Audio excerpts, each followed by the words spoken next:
Et on démarre tout d'abord ce journal avec cette nouvelle action des agriculteurs régionaux ce matin à Lille. Le syndicat la FDSE 59 et les jeunes agriculteurs du Nord-Pas-de-Calais ont ciblé la restauration collective et commerciale en investissant ce matin la cuisine centrale de Lille.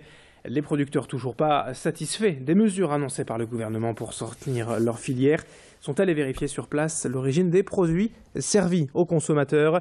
Selon un récent rapport, ici, plus de 70% des produits seraient d'origine étrangère dans cette cantine. Les agriculteurs dénoncent donc le manque de soutien aux productions françaises et régionales et entendent bien le faire savoir via ces actions. Cette cantine centrale lilloise sert chaque jour plus de 12 000 repas au centre de loisirs notamment. Écoutez donc quelques précisions de ce responsable syndical au micro de Sophie Laden. Trouver un reste de paquet pour ce midi, donc c'est les repas de ce midi, donc c'est de l'escalope de dinde et par rapport à l'étiquette, bon c'est emballé dans le Nord, mais on ne sait pas d'où ça vient. Donc aujourd'hui on va chercher la traçabilité de ce produit pour savoir si c'est réellement français ou pas français. Pour moi ça ne doit pas être français et ce qui est quand même dommage c'est qu'il n'y a pas moyen de trouver ici, on a le directeur sous la main et il n'est pas fichu de nous dire ce que les enfants vont manger ce midi. Donc c'est-à-dire oui on va manger des escalopes de dinde, mais l'escalope qui vient de où on ne sait pas. Aujourd'hui on a des industriels qui peuvent transformer de la volaille française. Bon c'est vrai que ça aura un coût supplémentaire, mais il faut savoir ce qu'on veut donner à manger et si on veut encore des agriculteurs en France.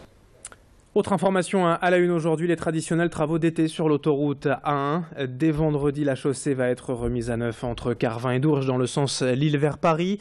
Un chantier donc des bouchons prévu jusqu'au 23 août.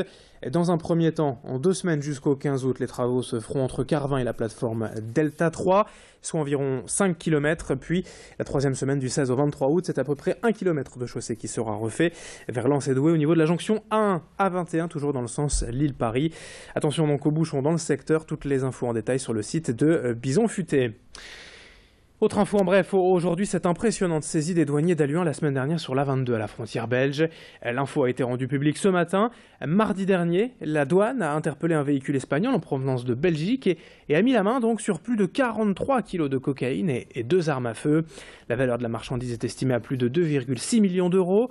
Le conducteur interpellé et depuis une semaine à Lille devrait être jugé prochainement. Depuis quelques semaines, les douanes lilloises ont ainsi saisi un peu plus de 70 kilos de cocaïne. On prend maintenant un peu de hauteur dans ce journal avec le Tour de France ULM. On vous en a déjà parlé. Les ultra-légers motorisés viennent visiter le Nord-Pas-de-Calais aujourd'hui. 130 aéronefs ont rendez-vous sur l'aérodrome de Merville dans les Flandres. Une des étapes régionales de cette 20e édition du Tour ULM qui fait la part belle à l'histoire, notamment aux commémorations du centenaire de la Première Guerre mondiale. Aujourd'hui, les pilotes auront donc du temps à accorder au lieu de mémoire du Nord-Pas-de-Calais. Ce Tour de France en ULM, c'est 130 appareils, autant d'équipages. Et l'étape nordiste, je vous le disais, c'est toute la journée à Merville. Le public est forcément convié à venir découvrir ces ULM et profiter de vols de démonstration. Le président du club local est au micro de Sophie Laden. Il nous parle de ce loisir. L'ULM donc permet justement d'acheter sa propre machine. Le prix de revient d'un ULM, c'est en gros le prix d'une voiture. Donc en fait, beaucoup de personnes vont acheter une caravane ou vont acheter un mobil-home ou autre. Et ben, d'autres personnes vont se payer leur ULM et vont partir en vacances avec cette ULM. Donc ça permet d'avoir sa propre machine, d'avoir une liberté. Quand on a son brevet, effectivement, il faut passer le brevet avec un instructeur. On ne fait pas n'importe quoi avec un ULM sous prétexte qu'on en est propriétaire. Donc on entretient ou on fait entretenir la machine. En particulier le moteur, bien entendu, a besoin d'être révisé régulièrement par des spécialistes. Et puis on termine avec le portrait du jour sur Grand Lille TV pour apprendre le chinois tout en s'amusant. 2 jeunes Lillois ont créé l'application Nin Chinese, développée au sein de la Pleine Image à Tourcoing.